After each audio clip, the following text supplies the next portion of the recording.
টিকটকে আর কি আমার বোনের আইডিতে ওই ছেলে আর আমার বোনের পিক মানে দুইটা দিয়ে আর কি একটা গান বসে আর কি ছাড়ছিল। আগে আমার ছোট বোন সে মিথিলা। মাদারীপুরের রাজৈর উপজেলায় ১৬ বছর বয়সী এক মাদ্রাসা ছাত্রীর আত্মহত্যার ঘটনা ঘটেছে। নিহত কিশোরীর নাম মিথিলা আক্তার। তিনি রাজৈর উপজেলার ইশিবপুর ইউনিয়নের হাসানকান্দি গ্রামের বাসিন্দা এবং শ্রীনদী বাইতুস সুন্নাহ ক্যাডেট মাদ্রাসার হেফজ বিভাগের ছাত্রী ছিলেন। পরিবার সূত্রে জানা গেছে, সামাজিক যোগাযোগ মাধ্যমে একটি ছবিকে কেন্দ্র করে পারিবারিক বিরোধের পর দিন সকালে নিজ কক্ষে তার ঝুলন্ত মরদেহ উদ্ধার করা হয়। খবর পেয়ে পুলিশ ঘটনাস্থলে পৌঁছে মরদেহ উদ্ধার করে ময়না তদন্তের জন্য মর্গে পাঠিয়েছে। রাজৈর থানার ওসি শেখ আমিনুল ইসলাম জানান, ময়না তদন্তের প্রতিবেদন পাওয়ার পর মৃত্যুর প্রকৃত কারণ নিশ্চিত হওয়া যাবে। এ ঘটনায় আইনগত প্রক্রিয়া চলমান রয়েছে। চাচা, আমরা তো ঢাকায় ছিলাম, কিন্তু মেয়েটা মারা যাওয়ার পর আমরা খবর পাইছি যে মেয়েটা আর কি কীভাবে মারা গেছে সবাই জানে। আর মেয়েটা অনেক ভালো ছিল। সন্তান পালছে, নিজের ঘরে ধুয়ে পালতে নাই, মাইসের বাড়ি বাড়ি থাকে পালছে। পাইলে হাসে যে বাহিরে গেছে, দেশে সবাই ভালো, ওটা সহযোগিতা করবে। হাসে গুজার গেছে, 3 বছর থাকি গেছে লিবিয়া। এখন তুই কিছু করতে নেই, খালি যে ঘর টুকটুক করছে, এই পর্যন্ত করছে। এখন এই ঘরের মালিক হয়ে গেল। আমার বাবার নাম মার নাম মাকসুদা। আর যে মারা গেছে আমার ছোট বোন সে মিথিলা। মাদ্রাসায় পরে হ্যাবজুনিয়া, এই বয়স 16 বছর। সে মারা গেল কি কারণে, মানে এটা কি বলতে পারেন? কালকে রাত্রে একটু ফ্যামিলিতে ঝামেলা হয়েছিল। বলতে ও একটা ছেলের সাথে সম্পর্ক করে আমাদের বাড়ির পাশে। তার বাড়ি হচ্ছে কুষ্টিয়া, কিন্তু এখানে নানা বাড়ি বেড়াতে আসছে। তো তার সাথে সম্পর্ক যে টিকটকে আর কি আমার বোনের আইডিতে ওই ছেলে আর আমার বোনের পিক মানে দুইটা দিয়ে আর কি একটা গান বসে আর কি ছাড়ছিল। ওইটা আবার আমার মা দেখছে, আমার মার একজন দেখাচ্ছে।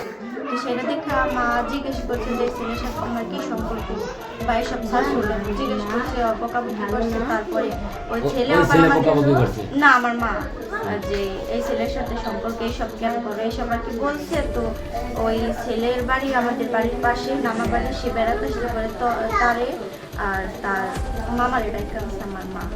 পরে ওই ছেলের ফোনে যত আমার বোনের আর কি ছবি বা SMS ছিল সবগুলো ডিলিট করেছে এবং মা বলছে যে তোমাদের বয়স কম, ছেলেও আমার বোনের সমবয়সী আর কি।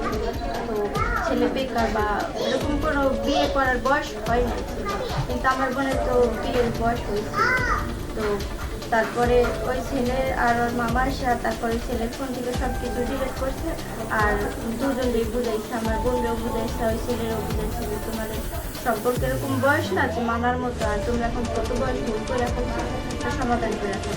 তো তখন আর কি ওই ছেলেও বলছে ঠিক আছে আর কথা বলবো না। আমার বোনে বলছে যে আচ্ছা আমার আব্বা মা যা বলবে সেই পরে আমার আব্বা কত বুঝতে পারছি যে তোমাদের জন্য কষ্ট করতে একটু বাহিরে আছে, আর তোমরা যদি কথা না শোনে এইসব করো তখন খারাপ লাগে। এটা কতদিন আগের ঘটনা?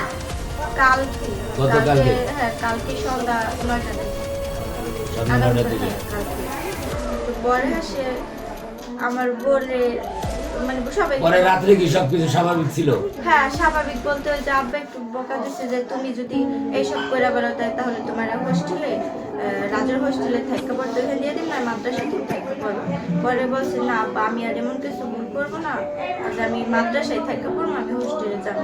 পরে কইছে আচ্ছা আব্বা তাহলে আমি কালকে থেকে মাদ্রাসায় যাবো। হ্যাঁ এইসব বলছে। তারপর আমার বোনের রুমে এসে দরজা আটকাই দিচ্ছে। তখন আমার মা আর কি বাইরে ছিল, আমার ছোট ভাই ঘরে ছিল। তখন মার যে বলছে যে মিথিলা দরজা আটকাই দিচ্ছে, তখন দরজা ধাক্কাধাক্কি করছে, তখন দরজা খোলে না কোনো কথা।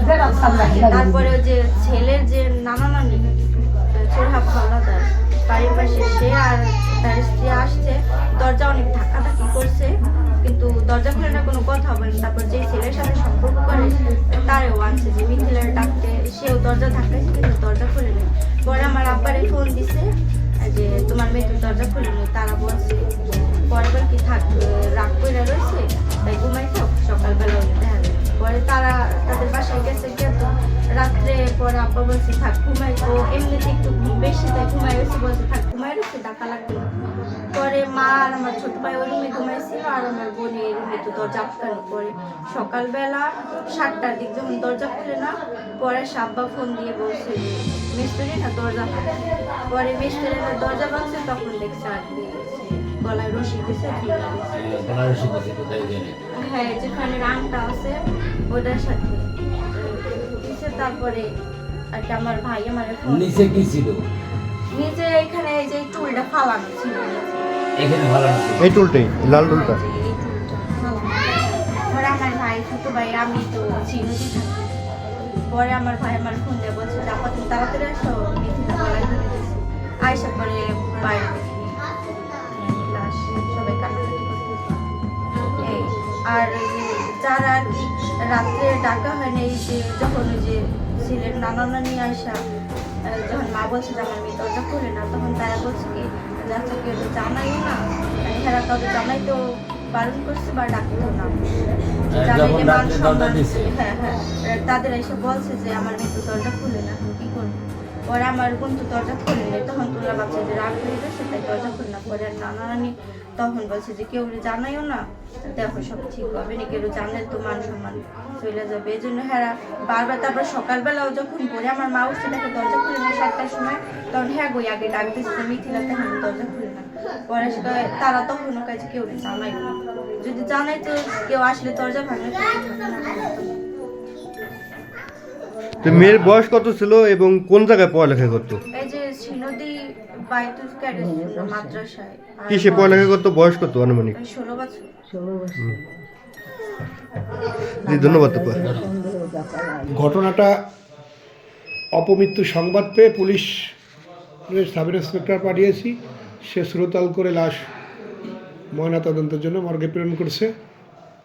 ময়নাতদন্ত রিপোর্ট প্রাপ্তির সাপেক্ষে বিষয়টি নিশ্চিত হওয়া যাবে কী কারণে মৃত্যুবরণ করেছে। আমরা আপাতত অপমৃত্যু মামলা রেকর্ড করে আইনগত ব্যবস্থা নিচ্ছি।